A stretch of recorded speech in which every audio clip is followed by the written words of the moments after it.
ಚಿಕ್ಕಮಗಳೂರಿನಲ್ಲಿ D V ಚಂದ್ರೇಗೌಡರು, Motamma, ಮತ್ತು ರಾಮಯ್ಯ ಬೇಗಾನೆ, ಮಲ್ಲಪ್ಪನವರು, ಎಲ್ಲ ಎಮ್ ಎಲ್ ಎಗಳು ಅವರು ದೇವರಾಜ ಅರಸು ಪರವಾಗಿ ನಿಂತರು.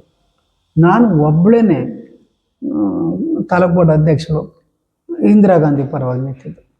ಚಂದ್ರೇಗೌಡರಿಗೆ ನಾನು ಹೇಳಿದೆ, ನೋಡಿ ದೇವರಾಜ ಒಳ್ಳೆಯ ನಾಯಕರು, ಅದರಲ್ಲಿ ಎರಡನೇ ಮಾತಿಲ್ಲ. ಆದರೆ ಇವತ್ತು ಬೇಕಾಗಿರೋದು ದೇಶಕ್ಕೆ ಇಂದಿರಾ ಗಾಂಧಿ ಅಂತ ಭಾಳ ನಾಯಕಿ ಪುನಃ ಅವರು ಬರ್ತಾರೆ ಈ ಸತಿ ರಾಜಕಾರಣದಲ್ಲಿ, ಮತ್ತೆ ಪ್ರೈಮ್ ಮಿನಿಸ್ಟರ್ ಆಗ್ತಾರೆ. ಚಂದ್ರಣ್ಣ ನೀವು ಇದನ್ನು ತಗೊಳ್ಳೇಬೇಡಿ ನಿಲುವನ್ನ ಅಂತ ಎಷ್ಟು ಹೇಳಿದೆ. ಆಮೇಲೆ ಆಯಿತು ಬಾ ದೇವರಾಜ ಅರಸನ್ನ ನೋಡ್ಕೊಂಬರೋಣ ಅಂತ ಹೇಳಿದ್ರು. ಕರ್ಕೊಂಡು ಹೋದರು. ನನಗೆ ಗೊತ್ತು ಅವ್ರ ಮುಂದೆ ಏನೇನೆಲ್ಲ ಭರವಸೆ ಕೊಟ್ಟು ನನ್ನ ಹಾಕ್ತಾರೆ ಕೆಳಗೆ ಅಂತೇಳಿ. ಅವ್ರ ಮುಂದೆ ಹೋಗ್ತಾ ಇದ್ದಾರೆ ಮೇಲೆ ಇದರಲ್ಲಿ ಎಂಥದ್ದು ಅದಕ್ಕೆ ಬಾಲಬ್ರೂಹಿಯಲ್ಲಿ ಮೇಲೆ ಹೋಗ್ತಾ ಇದ್ದಾರೆ, ಇವರು ಹತ್ತಾ ಇದ್ದಾರೆ. ನಾನು ಉದಯಶಂಕರ್ ಹಾಗೆ ನೋಡ್ಕೊಂಡು ಹಿಂದ್ಗಡೆ ಬಂದೇ ಬಿಟ್ಟು ವಾಪಸ್ಸು. ಯಾಕೆಂದರೆ ನಾನು ಅವತ್ತು ದೇವರಾಜ ಅರಸು ಪರವಾಗಿರಲಿಲ್ಲ. ಒಂದಿದು ಆವಾಗ ನಾವು ಪಾರ್ಟಿ ಕಟ್ಟೋಕ್ಕೆ ಎಲ್ಲ ನಾಯಕರು ಹೋದರು. ನಾವು ಪಾರ್ಟಿ ಕಟ್ಟೋಕ್ಕೆ ಭಾಳ ಶ್ರಮಪಟ್ಟು ಸೆಕೆಂಡ್ ಲೀಡರ್ಸ್ ಇರ್ತಾರಲ್ಲ ಅವ್ರನ್ನೆಲ್ಲ ಎನ್ಕರೇಜ್ ಮಾಡಿ ಜನರ ಸಪೋರ್ಟ್ ನಮಗೆ ಭಾಳ ಸಿಕ್ತು. ಉದಯಶಂಕರ್ ಅವರು ಆಗ ಭಾಳ ಸಪೋರ್ಟಿವ್ ಬರೀ ಜೊತೆಲೇ ಇದ್ರು ಅಂತಲ್ಲ, ಅವ್ರದ್ದೇ ದೊಡ್ಡ ಕಾಣಿಕೆ ಉಂಟು ಕಾಂಗ್ರೆಸ್ ಪಾರ್ಟಿಗೆ.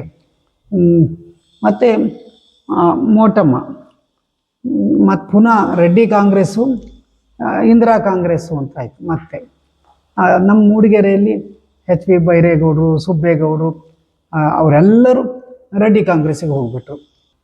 ಚಂದ್ರೇಗೌಡರಿಗೆ ಒಂದು ಕ್ಯಾಂಡಿಡೇಟ್ ಮಾಡೋ ಜನನೂ ಇಲ್ಲ. ಅವರು ಅಷ್ಟು ಕೆಳಮಟ್ಟದಲ್ಲಿ ಜನರ ಜೊತೆ ಇದಾದಂಥವರೆಲ್ಲ ಇರಲಿಲ್ಲ. ಅದು ಯಾರು ನಮ್ಮ ಕಾಲೇಜಲ್ಲಿ ಓದ್ತಿರುವಾಗ ಅವಳು ಹಾಸ್ಟೆಲಲ್ಲಿ ಅವಳು ಇದ್ಲು. ಇದು ನನಗೆ ಯಾವ ಊರು ಏನು ಅಂತೆಲ್ಲ ಕೇಳಿದಾಗ ಅವಳು ನಂದು ಮಗಳು ಮಕ್ಕಿ ಎಲ್ಲ. ನನಗೆ ಭಾಳ ಖುಷಿಯಾಯಿತು, ಒಂದು ದಲಿತ ಹೆಣ್ಣು ಮಗಳು ಇಷ್ಟೆಲ್ಲ ಬಂದ ಮೇಲೆ ಕಾಲೇಜಿಗೆ ಓದೋಕ್ಕೆ ಬಂದಿದ್ದಾಳ ಅಂತ.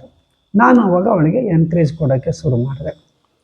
ಮೂಡಿಗೆರೆಗೆ ಬಂದರೆ ನಮ್ಮ ಮನೆಯಲ್ಲೇ ಅವಳಿಗೆ ಊಟ, ಅಲ್ಲೇ ಇರ್ತಿದ್ದಿದ್ದು, ಹೀಗೆ ಎಲ್ಲ ನಡೀತು. ಕೊನೆಗೆ ಚಂದ್ರೇಗೌಡರು ಯೋಚನೆ ಮಾಡಿದರು, ಮೂಡಿಗೆರೆ ಮನೆಗೆ ಒಂದು ಒಳ್ಳೆಯ ಹೆಸರು ಗೌರವ ಇದೆ. ಜನರು ಇವತ್ತೂ ಆ ಮೂಡಿಗೆರೆ ಮನೆಯನ್ನೇ ನೋಡೋದು. ಇದು ತಾರಾದೇವಿ ಮನೆ ಅಂದರೆ ಮೂಡಿಗೆರೆ ಮನೆ. ತಾರಾದೇವಿ ಅನ್ನೋದು ಕೊನೆಗೆ ಬಂತು MP. ಅದು ಕೃಷ್ಣಪ್ಪ ಗೌಡ್ರ ಮನೆ, ಪುಟ್ಟಪ್ಪನವ್ರ ಮಗ ಅಂತಲೇ ಇವತ್ತೂ ಭಾಳ ಇರೋದು. ಅದೇ ಪ್ರೀತಿ ಎಲ್ಲರಿಗೂ ಇರೋದು. ತಂದೆಗೆ ಏನು ಕೊಟ್ಟರು ಗೌರವ, ಆ ಗೌರವ ಇನ್ನಾಗಿಲ್ಲ. ನಮ್ಮದು ಶತಮಾನೋತ್ಸವ ನಮ್ಮ ತಂದೆದು ನಡೀತಲ್ಲ ಇದರಲ್ಲಿ ಚಿಕ್ಕಮೂಡಿಗೆರೆಯಲ್ಲಿ ನಡೆದಾಗ ಸಿದ್ದರಾಮಯ್ಯ, ಪರಮೇಶ್ವರು, ಡಾಕ್ಟ್ರು ಶಿವಕುಮಾರು ಅವರನ್ನು ಕರೆಸಿದ್ದು. ಎಷ್ಟು ಜನ ಸೇರಿದ್ರು ಗೊತ್ತಾ ಅದರಲ್ಲಿ? 2,000 ಎಲ್ಲರೂ. ನಮ್ಮ SP ಅವರೆಲ್ಲ ಹೇಳ್ತಾಯಿದ್ರು, ಅಮ್ಮ 100 ವರ್ಷ ಆದಮೇಲೆ ಜನ ಒಬ್ಬ ವ್ಯಕ್ತಿ ಮೇಲೆ ಈ ಗೌರವ ಮತ್ತು ಇದನ್ನು ಕೊಡೋದು ಅಂತ ಹೇಳಿದರೆ ಅವ್ರು ಎಷ್ಟು ಮಹಾನಾಯಕರಾಗಿದ್ದರು ಅಂತೇಳಿ ಅಂತ. ನನ್ನ ದಾರಿಲಿ ಅಲ್ಲಿ ಇಲ್ಲಿ ಅದು ಯಾರೋ ಆ ಶೂ ಪಾಲಿಸ್ ಹಾಕ್ತಂತಲ್ಲ ಅವನು ಸಹ ಹೊಗಳ್ತಾ ಕೂತ ಅಂತೇಳಿ ಹೇಳಿದರು. ಆಮೇಲೆ ನೋಡುತ್ತಾರ ಮೋಟಮ್ಮನಿಗೆ ನೀನು ಹೇಳಬೇಕು, ನಿಲ್ಲಿಸ್ಬೇಕು ಅಂತ ಹೇಳ್ತಾರೆ. ಅವರೇ ಅವಳಿಗೆ ಯಾರೂ ಇಲ್ಲ, ಏನಿಲ್ಲ, ವ್ಯವಸ್ಥೆ ಇಲ್ಲ, ನಾವು ಏನು ಮಾಡೋದು ಅಂಥೇಳಿ ಅಂತ. ಕೊನೆಗೆ ಅವಳೇನು ಮಾಡಿಬಿಟ್ಟಿದ್ದಾಳೆ, ಈ BL ಸುಬ್ಬಮ್ಮ ಜನತಾ ಪಾರ್ಟಿ, ಈ BL ಸುಬ್ಬಮ್ಮ ಹೋಗಿ ಇವಳನ್ನ ಹಿಡಿದು ನೀನು ನಮ್ಮ ಪಾರ್ಟಿಯಿಂದ ನೀಳು, ನಾವು ಟಿಕೆಟ್ ಕೊಡ್ತೀವಿ ಅಂತ. ಇವಳು ಹಾಗೆ ಸೈನ್ ಹಾಕಿ ಕೊಟ್ಟು ಬಿಟ್ಲು. ಆಯಿತು ಅಂತ. ನನಗೆ ಗೊತ್ತಾಯಿತು, ಮೋಟಮ್ಮ ನೀನು ಜನತಾ ಪಾರ್ಟಿಗೆ ಹೋಯ್ತು ಅಂದ್ರೆ ಅವಳೇನೋ ಕೆಲಸದಲ್ಲಿದ್ದಾಗ ನಿನ್ನ ಕೆಲಸನೂ ಹೋಯಿತು, ನಿನ್ನ ಜೀವನನೂ ಹೋಯಿತು, ನಾನು ಕೊಡಿಸ್ತೀನಿ ಬಾ ಕಾಂಗ್ರೆಸ್ಸಿಗೆ ಅಂಥೇಳಿ ಕರ್ಕೊಂಡು ಹೋದೆ. ಆಮೇಲೆ ರೆಡ್ಡಿ ಕಾಂಗ್ರೆಸ್ ಅವ್ರಿಗೆ ಆಫೀಸಲ್ಲಿ ಅವ್ರು ತಗೊಂಡ್ಬಿಟ್ರು. ಇಲ್ಲಿ ಕೂತೊಂದು ಮೀಟಿಂಗ್ ಮಾಡೋಕ್ಕೂ ಜಾಗ ಇಲ್ಲ. ಆಗ ನಮ್ಮ ತಾಯಿ ಮತ್ತು ಉದಯಶಂಕರ್ ಅವರು ಮಾಡಿ ಮೇಲೇ ಇಂದಿರಾ ಪರವಾದ ಮೀಟಿಂಗ್ ಮಾಡೋಕ್ಕೆ ಒಪ್ಕೊಂಡ್ರು. ಅಲ್ಲೆಲ್ಲ ನಡೀತು. ನಿಮ್ಮ ಮನೆಯಲ್ಲೇ ಮನೆ ಮೇಲೆ. ಆಮೇಲೆ ಅಲ್ಲಿಂದ ಹೆಸರನ್ನು ಇವಳದು ಪ್ರಪೋಸ್ ಮಾಡಿದರು. ಹೋಗಿ ನಾವು ನಮ್ಮ ತಾಯಿ ಒಂದೇ ಹೇಳಿದ್ರು, ನೋಡಿ ಅವಳು ಹೆಣ್ಮಗಳು, ನಾಳೆ ಎಲ್ಲಾದರೂ ಸೋತ್ರೆ ಅವಳು ಕೆಲಸನೂ ಕಳ್ಕೊಳ್ತಾಳೆ, ಈಗಲೇ ರಾಜೀನಾಮೆ ಕೊಡಬೇಕು ಆ ಕೆಲಸಕ್ಕೆ, ತುಂಬ ತೊಂದರೆ ಆಗ್ತದೆ. ನೀವು ದೇವರಾಜ ಅರಸು ಹತ್ರ ಮಾತಾಡಿ ಅವರಿಂದ ಭರವಸೆ ತಗೋಬೇಕು, ಇದಕ್ಕಿಂತ ಒಂದು ದೊಡ್ಡ ಹುದ್ದೆ ಕೊಡಬೇಕು ಅವಳಿಗೆ ಅಂತೆಲ್ಲ ಹೇಳಿದಾಗ ಆಯಿತು ಅಂತೇಳಿ ದೇವರಾಜ ಅರಸು ಒಪ್ಕೊಂಡ್ರು. ಹೀಗಾಗಿ ಆಯಿತು. ಮನೆಯಲ್ಲಿದೆ ಅವಳಿಗೆ ಇರೋಕ್ಕೆ. ನೋಡಿ, ನೀವೆಲ್ಲರಿಗೂ ಹೇಳ್ತೀನಿ, ಒಂದು ಅವತ್ತಿನ ಕಾಲಘಟ್ಟ ಇವತ್ತೂ ಇದೆ. ಯಾರು ಹೇಳಿ ಒಂದು ಕ್ಯಾಂಡಿಡೇಟ್ ಅಂತ ಮನೆಯವರೇ ಆದ್ರೇ ಮನೆಯವರಿಗೆಲ್ಲ ಒಂದು ಇದು ತೊಂದರೆ ಎಲ್ಲ ಸುಧಾರಿಸೋದು. ಇವಳು ನಮ್ಮ ತಾಯಿ ಮತ್ತು ಉದಯಶಂಕರು ಇವಳನ್ನ ಮನೆಯಲ್ಲೇ ಇಟ್ಕೊಳ್ಳೋಕ್ಕೆ ಒಪ್ಪಿದ್ರು. ಅವಳು ಅಲ್ಲಿ ಇದು ಏನು ಚುನಾವಣೆ ಅಲ್ಲ, ಉದಯಶಂಕರ್ದು ಕಾರು ಅವನೇ ಡ್ರೈವ್ ಮಾಡೋದು.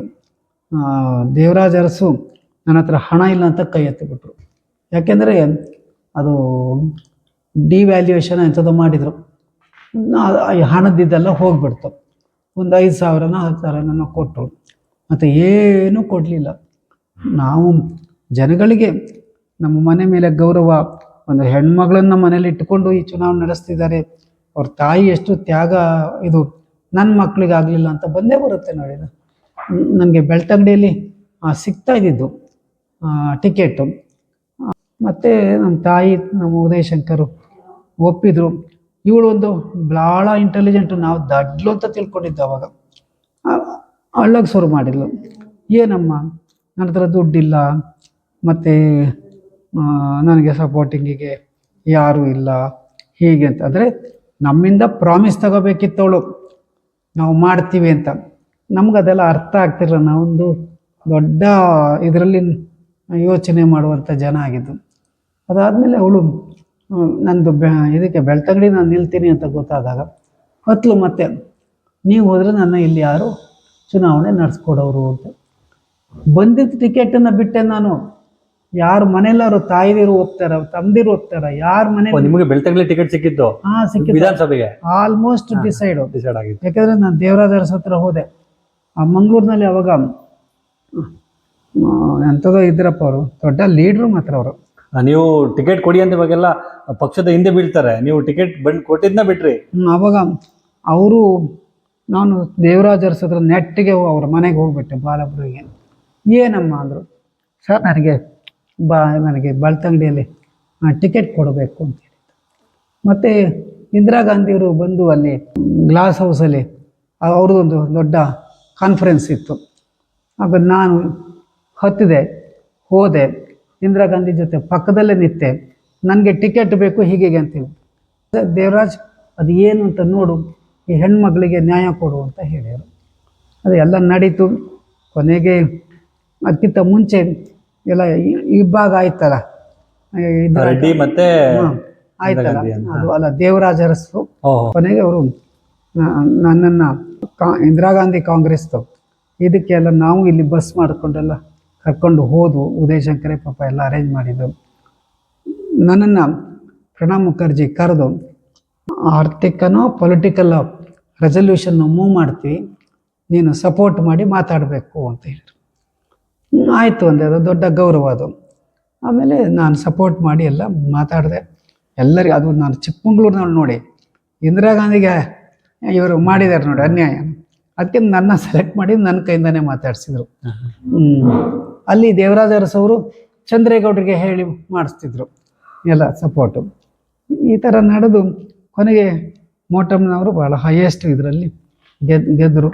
ಅವಳಿಗೆ ಭಾಷಣ ಮಾಡೋಕ್ಕೆ ಗೊತ್ತಿರಲಿಲ್ಲ, ರಾಜಕಾರಣನಿಗೆ ಗೊತ್ತಿಲ್ಲ. ನಾವು ಜೊತೆಯಲ್ಲಿ ಅವಳ ಜೊತೆಯಲ್ಲಿ ಹಾಗೆ ಎಲ್ಲ ಕಡೆಗಳಲ್ಲೂ ಜನ ಕೇಳಿದ್ದು ನನ್ನದೇ ಭಾಷಣ, ಇವಳಿಗೆ ಬರೋದು ಅಷ್ಟಿಲ್ಲಲ್ಲ. ಹಾಗೆ ಆಯಿತು. ಚುನಾವಣೆ ಕಳೆದು ನಮ್ಮ ತಾಯಿ ಪಾಪ ಅವಳಿಗೆ ಟೈಮಿಗೆ ಸರಿಯಾಗಿ ಊಟ ತಿಂಡಿ, ಒಂದು ಜನ ಇಟ್ಟಿದ್ರು ಅವಳದು ಬಟ್ಟೆಗಳೆಲ್ಲ ತೊಳೆಯೋಕ್ಕೆ, ಐರನ್ ಮಾಡ್ಸೋಕ್ಕೆ, ಅದನ್ನೆಲ್ಲ ಇದೆಲ್ಲ ಸೂಟ್ ಕೇಸಲ್ಲಿ ಹಾಕಿ ಕಾರಲ್ಲಿ ಇಡೋಕ್ಕೆ, ಇದನ್ನೆಲ್ಲ ಅವರೇ ಮಾಡಿದ್ದವಳು, ಮರಿಬಾರ್ದಿತ್ತು ಅದನ್ನೆಲ್ಲ. ಮತ್ತು ಅವಳು ಅದೆಲ್ಲ ನಡೀತು. ಅವಳು ಗೆದ್ಲು. ಗೆದ್ಮೇಲೆ ಅವಳಿಗೆ ಮನೆ ಇರಲಿಲ್ಲ. ನಮ್ಮ ಮನೆಯಲ್ಲೇ 1 ತಿಂಗಳು 2 ತಿಂಗಳು ಇದ್ಲು. ಹೀಗೆ ಎಲ್ಲ ಆಯಿತು. ಮತ್ತು ಮುಂದೆ ಅವರಿಗೆಲ್ಲ ಅಸೂಯೆ ಬಂತು, ಇವರು ಇರೋದ್ರೆ ನಾನು ಹೆಂಗೆ ಮೇಲೆ ಹೋಗೋದು ಅಂಥೇಳಿ. ಮತ್ತು ನಾನು ಭಾಳ ಪಾಪ್ಯುಲರ್ ಲೀಡರು, ಡೆಲ್ಲಿಗೆ ಹತ್ತಿರ ಅಂತ ಯೋಚನೆ ಮಾಡುವ ಲೀಡರ್ಗಳಿದ್ರು. ಅವರೆಲ್ಲ ಇವಳಿಗೆ ಬೆನ್ನು ತಟ್ಟಿದ್ರು. ಮಾರ್ಗರೆಟ್ ಆಳ್ವ, ಈ ಖರ್ಗೆನೂ ಅಷ್ಟೇ ದಲಿತ ನಮ್ಮ ಹೆಣ್ಮಗಳು ಅಂತ ಹೇಳಿದ್ರು. ಈ ದಲಿತ ಲೀಡರ್ಗಳನ್ನು ಅವಳಿಗೆ ಬೆನ್ನು ತಟ್ಟಿ ನನ್ನ ವಿರುದ್ಧ ನಿಲ್ಲಿಸಿ ನನಗೆ ಕೊಡಬಾರದ ಕಷ್ಟಗಳನ್ನೆಲ್ಲ ಕೊಟ್ಟರು. ಚಿಕ್ಕಮಗಳೂರು ಜಿಲ್ಲೆಯಲ್ಲಿ ಈ ನಮ್ಮ ಕಮ್ಯುನಿಸ್ಟ್ ಪಾರ್ಟಿ ಅವರು ನನ್ನ ವಿರುದ್ಧ ನಿಂತಂಥವ್ರು, ಸುಂದರೇಶಯ್ಯನ. ಆಗ ಅವರು ಸಹ ಇವಳಿಗೆ ಏನು ಅಲ್ಲಿ ತನಕ ರಾಜಕಾರಣ ಗೊತ್ತಿಲ್ಲ, ಅವರು ಹೀಗೆ ಮಾಡು ಅಂತೆಲ್ಲ ಹೇಳಿ ಅವರು ಭಾಳ ಅವಳಿಗೆ ಎತ್ತಿ ಕಟ್ಟಿದರು. ಆಮೇಲೆ ಬಿ ಜೆ ಪಿಯಲ್ಲಿ ಕೆಲವು ಮಹಿಳೆಯರಿದ್ದಾರೆ, ಅವರಿಗೆಲ್ಲ ಸೆಂಟ್ರಲ್ ಗೌರ್ಮೆಂಟಿಂದಳು ಆಗ ಮಾರ್ಗರೇಟ್ ಆಳ್ವ ಮಂತ್ರಿ ಆಗಿದ್ದರು, ಅವೆಲ್ಲ ಇವಳಿಗೆ ಇವಳಿಗೆ ಭಾರಿ ಬ್ಯಾಕು. ಹೀಗೆ ಮಾಡಿ ನನಗೆ ರಾಜಕಾರಣದಲ್ಲಿ ಭಾಳ ತೊಂದರೆ ಕೊಟ್ಟು ಹಿನ್ನಡೆನ ಮಾಡಿದರು. ಇದು ಭಾಳ ಪ್ರಮುಖವಾದಂಥ ಒಂದು ಘಟನೆ ನಿಮ್ಮ ಜೀವನದಲ್ಲಿ ರಾಜಕೀಯ ಹಿಂದುಳಿಕೆ ಇದೊಂದು ತುಂಬಾ ಘಟನೆ, ಬೇಕಾದಷ್ಟು ಘಟನೆಗಳು ನಡೆದಿದೆ. ಈಗ ನಿಮ್ ಜೊತೆ ಮಾತೇನ್ ಮಾಡಲ್ಲ, ಮಾತುಕತೆ ಏನಿಲ್ಲ ಅವ್ರ ಹತ್ರ? ಮಾತುಕತೆ ಅಂದರೆ ನಾನು ನನ್ನಷ್ಟಕ್ಕೆ ಅವರು ಏನೇನು ಮಾಡಿದ್ದಾರೆ ಅಂತ ಗೊತ್ತು, ಅದಕ್ಕೆ ನಾನು ಜನಸಾಮಾನ್ಯರಿಗೆ ಗೊತ್ತಾಗಿಲ್ಲ ಇದುವರೆಗೂ. ಅಯ್ಯೋ ಭಯಂಕರ ಗೊತ್ತುಂಟು. ಅವಳು ಯಾವ ಥರದ ಹೆಣ್ಮಗಳು ಅಂದರೆ, ಇಂದಿರಾ ಗಾಂಧಿಯವರು ನಮ್ಮ ಆಲ್ದೂರು ಸಿ ಎ ಚಂದ್ರೇಗೌಡರ ಮಗಳು ಮದುವೆಗೆ ಬಂದಿದ್ದರು. ಅವ್ರ ಮನೇಲಿ ಅವರು ಇದ್ದರು. ಮತ್ತು BBC ಇಂಟ್ರ್ಯೂ ತಗೊಂಡಿದ್ದು ಆ ಮನೇಲಿ ಆ ಎಲೆಕ್ಷನ್ ಟೈಮ್ನಲ್ಲಿ. ಇವಳು ಒಂದು ನಾಟಕ ಮಾಡೋಕ್ಕೆ ಶುರು ಮಾಡಿದ್ಲು. ಇವಳು ಮದುವೆ ಬಂತು. ಆಮೇಲೆ ಅಯ್ಯೋ ಇಂದಿರಾ ಗಾಂಧಿಯವರು ನನ್ನ ಮದುವೆಗೆ ಬರದಲ್ಲೇ ಸಿ ಎ ಚಂದ್ರೇಗೌಡರ ಮಗಳು ಮದುವೆಗೆ ಬಂದಿದ್ದಾರೆ, ದೊಡ್ಡವ್ರ ಪರ ಅಂತೇಳಿ ಹೇಳ್ತಾರೆ, ಅದಕ್ಕೆ ನನ್ನ ಮದುವೆಗೂ ಬರಬೇಕು ಅಂತ. ನಾನು DB ಚಂದ್ರೇಗೌಡರು, CMS ಶಾಸ್ತ್ರಿ ಅಂತದ್ದು ಎಲ್ಲ ಸೇರಿ ನಾವು ಮುಪ್ಪನಾರವರಿಗೆ ಹೇಳಿದೆ, ಹೀಗೀಗಿದೆ ಹೇಳಿದೆ, ನೀವು ಇಂದಿರಾ ಗಾಂಧಿಯನ್ನು ಒಪ್ಪಿಸ್ಬೇಕು ಅಂತೇಳಿ. ಪಾಪ ಅಮ್ಮ ಆ ನೆಂಟರ ಮನೆ ಮದುವೆಗೆ ಹೋಗ್ದಲೇ ಇರೋಂಥ ಫ್ಯಾಮಿಲಿ ಅದು. ಪಾಪ ಅವರು ಕೊನೆಗೆ ಒಪ್ಪಿ, ಅದೇ ಅವಳು ಹಾಕಿದಾಳಲ್ಲ ಕಾರ್ಡು, ನನ್ನ ಮದುವೆಗೆ ಬರೆದಿದ್ರೆ ನಾವು ಬಡವರು ದಲಿತರು ಅಂತ ಹೇಳಿ ಅಂತ, ಆ ಕಾರ್ಡೂ ವರ್ಕ್ ಆಯಿತು. ಮತ್ತು ಅವಳು ಹೋದ್ಲು. ಅವ್ರು ಹೋದರು. ಬರುವಾಗ ಎಷ್ಟು ಗೊತ್ತಾ, ಅದು ಚಿಕ್ಕಮಂಗ್ಳೂರಿನಲ್ಲಿ ಮದುವೆ. ಅವರು ಬಾಂಬೆಗೆ ಬಂದು, ಬಾಂಬೆಯಿಂದ ಮಂಗಳೂರಿಗೆ ಬಂದು, ಮಂಗಳೂರಿಂದ ರೋಡಲ್ಲಿ ಪಾಪ ಬಂದಿದೆ ಅಮ್ಮ. ಆದರೆ ಅವರು ಪ್ರೈಮ್ ಮಿನಿಸ್ಟರ್ ಆಗಿದ್ರು ಅವಾಗ? ಇಲ್ಲ, ಅವಾಗ ಆಮೇಲೆ ಅವರು ದೇವರಾಜ ಅರಸು ಇಂದಿರಾ ಗಾಂಧಿಗೂ ಬಿತ್ತಲ್ಲ, ಆಗ ಇವಳು ಹೋಗಿ ದೇವರಾಜ್ ಜೊತೆ ಸೇರ್ಕೊಂಡಿದ್ದ. ನಾನು ಹೇಳಿದ್ದೆ, ನಮ್ಮ ತಾಯಿ ಹೇಳಿದರು, ನೋಡಮ್ಮ ನೀನು ಇಂದಿರಾ ಗಾಂಧಿಯವರು ನಿನ್ನ ಮದುವೆಗೆ ಬರೋದು ಅಂದರೆ ತಮಾಷೆ ಅಂತ ತಿಳ್ಕೊಂಡಿದ್ದೀಯಾ?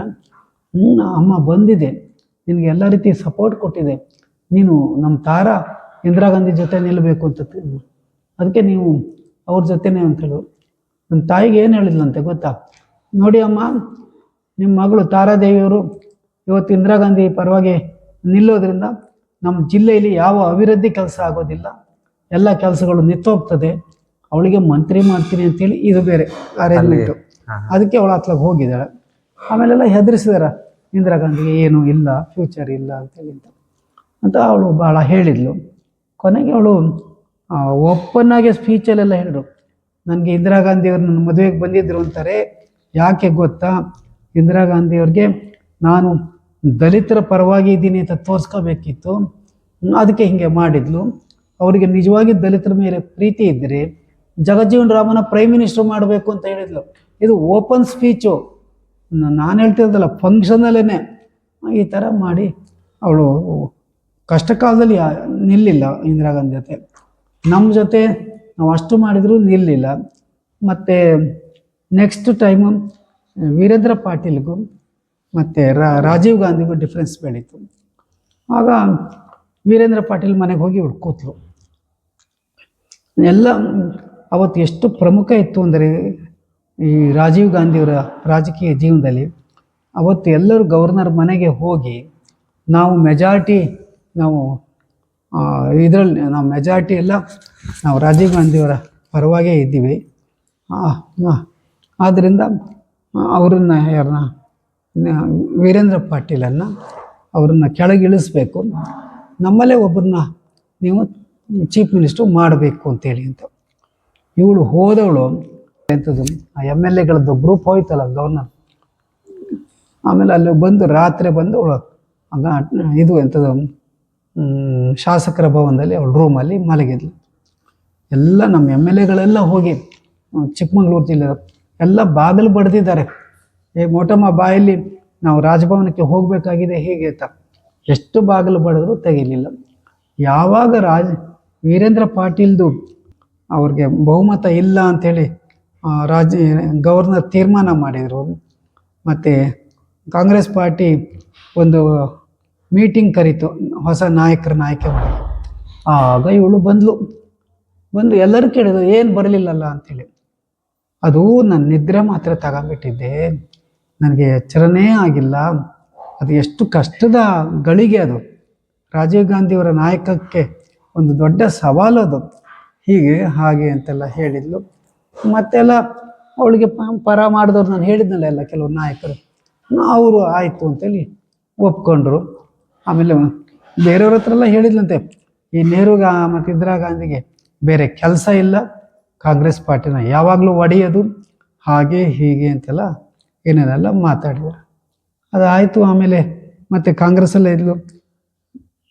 ಟಿಕೆಟ್ ಕೊಡುವ ಸಂದರ್ಭದಲ್ಲಿ ಅವರು ತುಂಬ ವಿರೋಧ ಇದ್ದರು ಕಾಂಗ್ರೆಸ್ನಲ್ಲಿ. ಹೋದ್ಲು, ಗಂಡ ಹೆಂಡತಿ ಹೋಗಿ ಇಂದಿರಾ ಗಾಂಧಿ ಕಾಲಿಗೆ ಬಿದ್ದರು. ಅಮ್ಮ, ನನಗೆ ಜೀವನಕ್ಕೆ ಏನೂ ಮಾಡೋಕ್ಕೇನೂ ಇಲ್ಲ, ನನ್ನನ್ನು ಈಗ ತೆಗೆದ್ರೆ ನನಗೆ ಅವಳ ಗಂಡ ಅಗ್ರಿಕಲ್ಚರ್ ಆಫೀಸರು ಅಂತೆಲ್ಲ ಹೊತ್ಕೊಂಡು ಹೇಳಿ, ನೀವು ನನ್ನನ್ನು ಸೇವ್ ಮಾಡಬೇಕು ಅಂತ ಹೇಳಿದ್ಲು.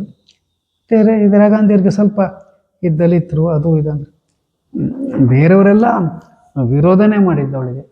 ಇಂದಿರಾ ಗಾಂಧಿ ಮದುವೆಗೆ ಬಂದರೂ ಅವಳು ಅನ್ಯಾಯ ಮಾಡಿದ್ದಾಳೆ, ರಾಜೀವ್ ಗಾಂಧಿಗೆ ಮಾಡಿದ್ದಾಳೆ ಕೊಡುದು ಅಂತ ಏನೋ ಅವಳು ಕಾಲಿಗೆ ಬಿದ್ದಲು, ಹತ್ಲು, ಕರೆದ್ಲು. ಕೊನೆಗೆ ಅವಳನ್ನ ನಾನು ಆ ಎಲೆಕ್ಷನ್ ಕಮಿಟಿಲಿ ಇದ್ದೆ, ಮತ್ತು ನಾನು ಸುಮ್ಮನಾದೆ. ಹೀಗೆ ಅವಳು ಹೀಗೇ ಬಂದು ಯಾವುದೋ ಲೀಡರ್ಗಳನ್ನ ಹಿಡ್ಕೊಂಡು, ಮತ್ತು ಆಮೇಲೆ ರಾಜೀವ್ ಗಾಂಧಿಯವರು ಹೋದ ಮೇಲೆ, ಸೋನಿಯಾ ಗಾಂಧಿಯವರು ಬಂದ ಮೇಲೆ ಇವಳು ಭಾಳ ಚಿಗಿತ್ಕೊಂಡ್ಬಿಟ್ಲು. ಭಾಳ ಅಂದರೆ ನಮಗೆ ವಿರೋಧ ಮಾಡಿಸೋದು, ನಮಗೆ ಸುಳ್ಳು ಎಲ್ಲ ಹೇಳೋದು, ಲೀಡರ್ಗಳ ಹತ್ರ ಹೋಗೋದು, ಕಾಲಿಗೆ ಬೀಳೋದು, ಅಳ್ಳೋದು, ಇದೇ ಕೆಲಸ ಅವಳದು. ಹಾಗೆ ಮಾಡೋದು. ಆಮೇಲೆ ಚಿಕ್ಕಮಂಗ್ಳೂರಿನಲ್ಲಿ ಒಕ್ಕಲಿಗರೆಲ್ಲ ನಮಗೆ ವಿರೋಧ, ಅಲ್ಲಿ ನಾನು ಜೀವನ ಮಾಡಬೇಕು ಅಂತ ಹೇಳಿದ್ರೆ ಭಾಳ ಕಷ್ಟ. ಪಾಪ ಒಕ್ಕಲಿಗರೆಲ್ಲ ಸಹಾಯ ಮಾಡಿ ಅವಳಿಗೆ ಆ ಕುಂದೂರಲ್ಲಿ ತೋಟ ಮಾಡಿಕೊಟ್ಟಿದ್ದಾರೆ. ಪಾಪ ಎಲ್ಲ ಒಕ್ಕಲಿಗರಿಗೆ, ನಮ್ಮ ಒಕ್ಕಲಿಗರು ಅಷ್ಟೊಂದು ಕೆಟ್ಟವ್ರೇನಲ್ಲ. ಆದರೂ ಇದನ್ನೆಲ್ಲ ಹೇಳಿಕೊಂಡು, ಆಮೇಲೆ ನನ್ನಿಂದ ತೊಂದರೆ ಅವಳಿಗೆ ಭಾಳ ಇದೆ ಅಂತ ಹೇಳಿ ಏನೆಲ್ಲ ಸುಳ್ಳು ಬಳ್ಳು ಎಲ್ಲ ಹೇಳಿ ಮಾಡಿದ್ಲು. ಆಗ ಇದು ಚುನಾವಣಾ ಇದು ಎಂಥದ್ದು ಎಲೆಕ್ಷನ್ನು, ಅದಕ್ಕೆ ಆ ಸೆಲೆಕ್ಟ್ ಕಮಿಟಿಯಲ್ಲಿ ನಾನು ಇದ್ದೆ ಕ್ಯಾಂಡಿಡೇಟು. ನಾನು 1 ಗಂಟೆ ಭಾಷಣ ಮಾಡಿದೆ, ಯಾಕೆ ನಾನು ಅವಳನ್ನು ವಿರೋಧ ಮಾಡ್ತೀನಿ ಅಂತ. ಇದು ಪಬ್ಲಿಕ್ಕೆಲ್ಲ ನೇರವಾಗಿ ಹೇಳಿದ್ರಿ? ಹೌದೌದು, ಎಲ್ಲ ಘಟನೆಗಳನ್ನೆಲ್ಲ ಹೇಳಿದೆ. ಏನೇನು ಪುನಃ ಇವಳು ಇದನ್ನೇ ಮಾಡ್ತಾಳೆ. ಮತ್ತು ನನಗೆ ಮಾರ್ಗರೆಟ್ ಆಳ್ವನ ಅಂಥದ್ದು ಮಹಿಳಾ ಸಮ್ಮೇಳನ ಅಂತ ಮಾಡಿ, ನಾನು ಮಹಿಳಾ MP ನನ್ನನ್ನೇ ಕರೆದಿದ್ದಾಳೆ ಮಾಡಿದ್ದಾಳೆ. ಮತ್ತು ಅವಳ ಹತ್ರ ಜನ ಇಲ್ಲ ತಗೊಂಡು ಹೋಗೋಕ್ಕೆ. ಕಮ್ಯುನಿಸ್ಟ್ ಪಾರ್ಟಿದವ್ರದ್ದು ಸಹಾಯಕ್ಕೆ ಇರ್ತಾರಲ್ಲ, ಇಂಥದ್ದು ಹೇಳ್ತಾರೆ, ಮಹಿಳೆಯರದ್ದು ಒಂದು ಇದು ಕಟ್ಟಿದ್ರು ಅವರು. ಇದರಲ್ಲಿ ಇಂಥದ್ರಲ್ಲಿ ಕೆಲಸ ಮಾಡೋರು. ಏನು ಕೆಲಸ ಅಂತ ಹೇಳಿದರೆ ಶಿಶುವಿಹಾರದಲ್ಲಿ ಅವ್ರದ್ದೆಲ್ಲ ಅವರು ಒಂದು ಸಂಘಟನೆ ಮಾಡಿದರು. ಅವರೇ ಎಲ್ಲ ಬಂದಿದ್ದು ಆ ಫಂಕ್ಷನಿಗೆ. ಆ BJP ಹೆಣ್ಮಕ್ಳು ಬಂದಿದ್ದು, ಕಾಂಗ್ರೆಸ್ ಹೆಣ್ಮಕ್ಳು ಯಾರೂ ಇಲ್ಲ. ಹೀಗೆಲ್ಲ ಆಯಿತು. ನಾನು ಮಾರ್ಗರೆಟ್ ಆಳ್ವಗೆ ಫೋನ್ ಮಾಡಿ ಹೇಳಿದೆ, ನಾನೊಂದು ಹೆಣ್ಮಗಳು, ನನ್ನನ್ನು ಬಿಟ್ಟು ಇವಳು ಮಾಡ್ತಾ ಇದ್ದಾಳೆ. ಅಲ್ಲಿಗೆ ಬಂದಿರುವಂಥ ಇವರೆಲ್ಲರೂ ಈ ಕಮ್ಯುನಿಸ್ಟ್ನವರು, ಮತ್ತು ಇದು ಆ ಕಮ್ಯುನಿಸ್ಟ್ ಸುಂದರೇಶ್ ನನ್ನ ವಿರುದ್ಧ ನಿಂತಿದ್ದು, ಅದಕ್ಕೆ ಇವ್ರದ್ದೆಲ್ಲ ಈ ಥರ ಅಂತ. ಹೌದಾ ಅಂತ ನನ್ನ ಹೇಳಿದರು. ಮತ್ತು ನಾನು ಸುಮ್ಮನಾದ, ಏನಾರು ಆಗಲಿ ಅಂತೇಳಿ. ಹೀಗೆಲ್ಲ ರಾಜಕಾರಣದಲ್ಲಿ ನಡೀತು.